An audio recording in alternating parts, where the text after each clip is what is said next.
12월 12일 화요일 새벽 예배를 시작합니다. 다 같이 사도신경을 고백합니다. 전능하사 천지를 만드신 하나님 아버지를 내가 믿사오며 그 외아들 우리 주 예수 그리스도를 믿사오니 이는 성령으로 잉태하사 동정녀 마리에게 나시고 본디오 빌라도에게 고난을 받으사 십자가에 못 박혀 죽으시고 장사한 지 사흘 만에 죽은 자 가운데서 다시 살아나시며 하늘에 오르사 전능하신 하나님 우편에 앉아 계시다가 저리로서 산 자와 죽은 자를 심판하러 오시리라. 성령을 믿사오며 거룩한 공예와 성도가 서로 교통하는 것과 죄를 사하여 주시는 것과 몸이 다시 사는 것과 영원히 사는 것을 믿사옵나이다. 아멘. 누가복음 22장 42절입니다. 누가복음 22장 42절 한 절만 봅니다. 제가 봉독합니다. 이르시되 아버지여 만일 아버지의 뜻이거든 이 잔을 내게서 옮기시옵소서. 그러나 내 원대로 마시옵고 아버지의 원대로 되기를 원하나이다 하시니. 아멘. 여러분 오늘 하루는 또 어떻게 시작하겠습니까?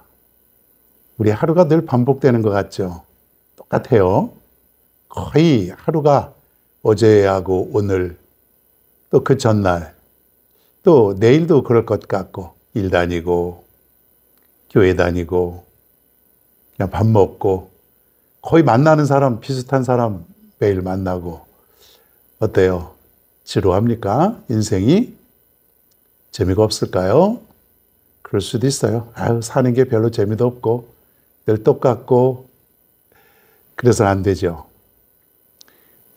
조금만 우리가 시선을 돌려서 우리가 이렇게 살아가고 있는 것만 해도 또 감사할 수 있지 않겠어요? 더구나 우리가 하나님의 자녀로 이렇게 살아가고 있다는 것에 대해서 하루하루가 여러분에게 새롭게 다가왔으면 좋겠습니다.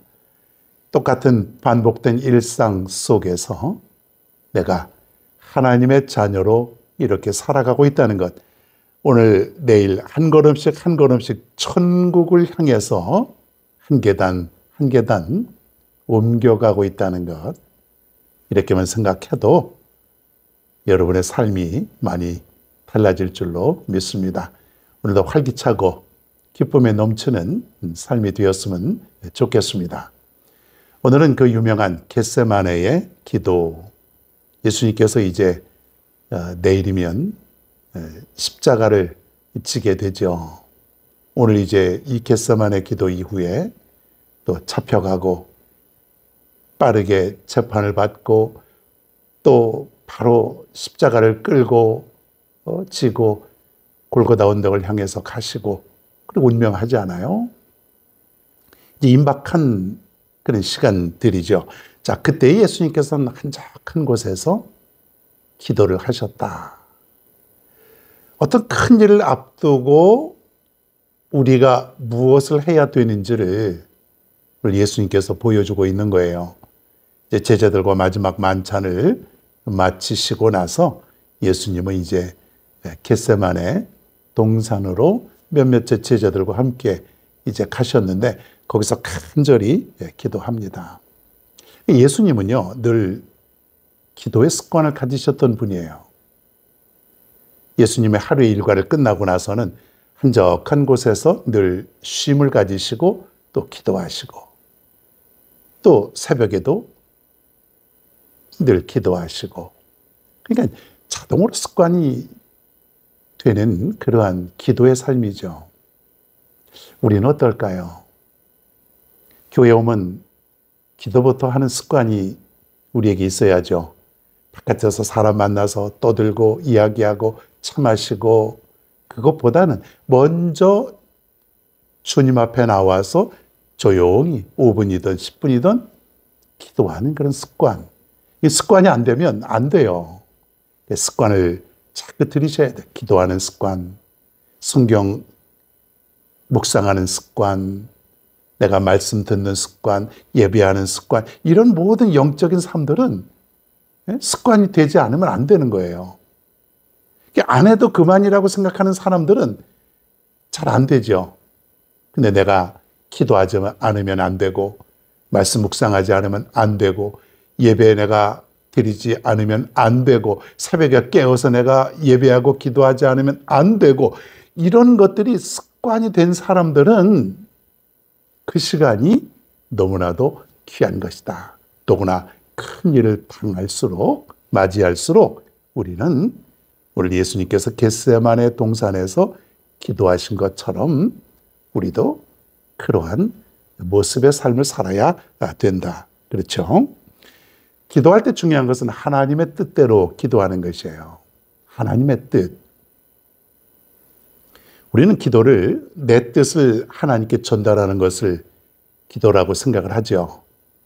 엄밀히 말하면 꼭 그런 것은 아닙니다. 기도하면서 우리가 응답받는 것 중에 하나가 뭐냐면 하나님 아버지의 뜻에 따라서 내가 기도하는 것이에요. 기도라고 다 응답되는 것 아니고 기도라고 해서 다 올바른 기도가 아니죠. 하나님의 뜻에 맞게 기도하는 것. 이 기도가 정말 하나님이 원하시고 하나님이 바라시는 그런 기도인지 내가 그것을 깨닫고 하는 것이 올바른 기도라는 거예요. 일방적으로 하나님께 내 모든 것을, 내 마음을, 내가 생각하고 있는 것을, 내가 계획하고 있는 것을 하나님께 전달하는 것, 이것만이 기도가 전부가 아니라는 거예요. 그 가운데 하나님의 뜻이 맞아야 되는 거예요. 예수님도 처음에는 십자가를 앞에 두고 인간적인 고뇌와 번민이 있었습니다. 너무 힘드니까. 그 십자가의 고통을 누구보다도 잘 알기에 이 잔이 넘어가면 안 되겠냐고 하나님께 처음에는 기도하지 않습니까? 그런 다음에 우리 예수님께서 뭐라고 말씀하시냐면 아버지의 뜻대로 되기를 원합니다. 그게 오늘 42절에 있는 말씀이에요. 오늘 이 말씀에 따라 만들어진 노래가 하나 있어서 한번 제가 무반주로 한번 불러보겠습니다. 아버지여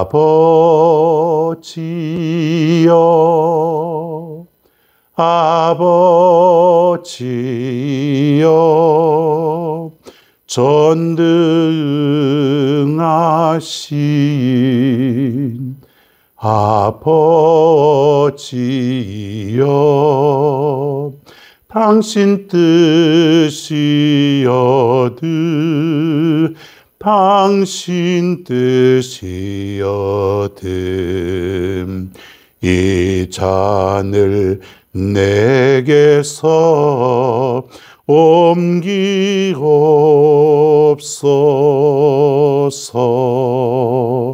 그러나 아버지여 나의 원대로 마옵시고 아버지의 뜻대로 되기를 원하나이다.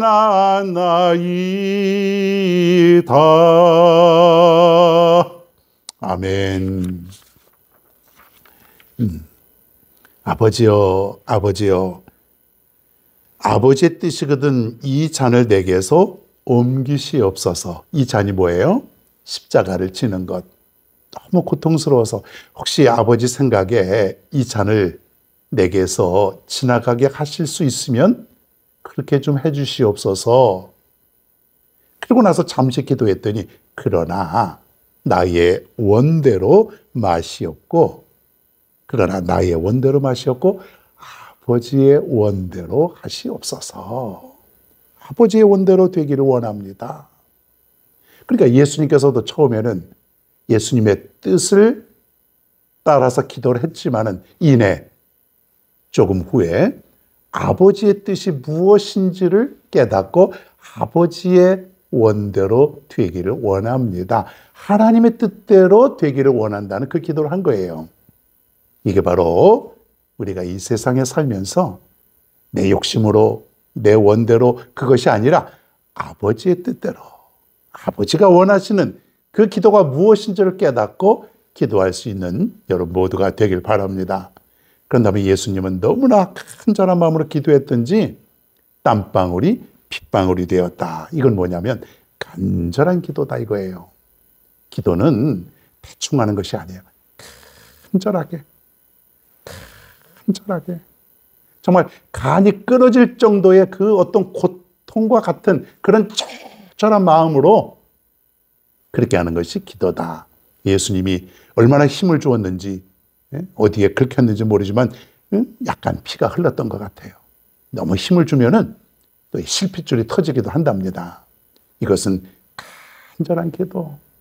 우리도 간절한 기도가 있잖아요. 간절한 기도.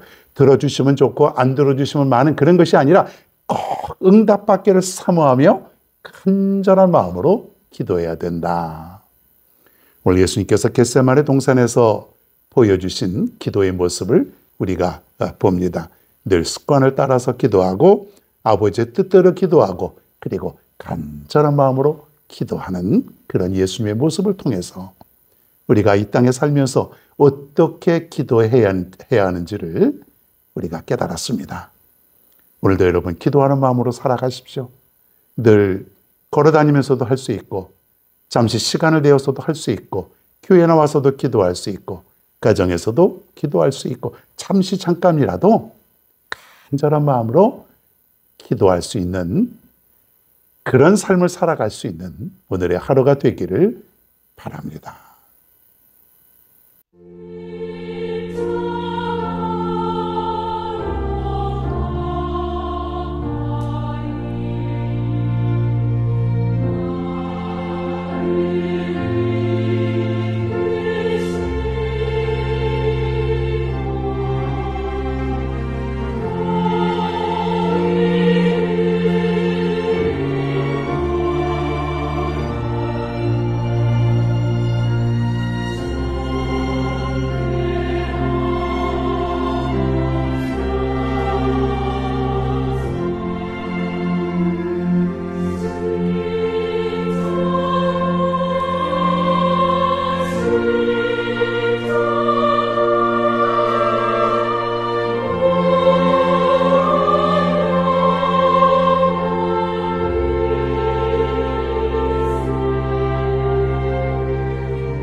Amen.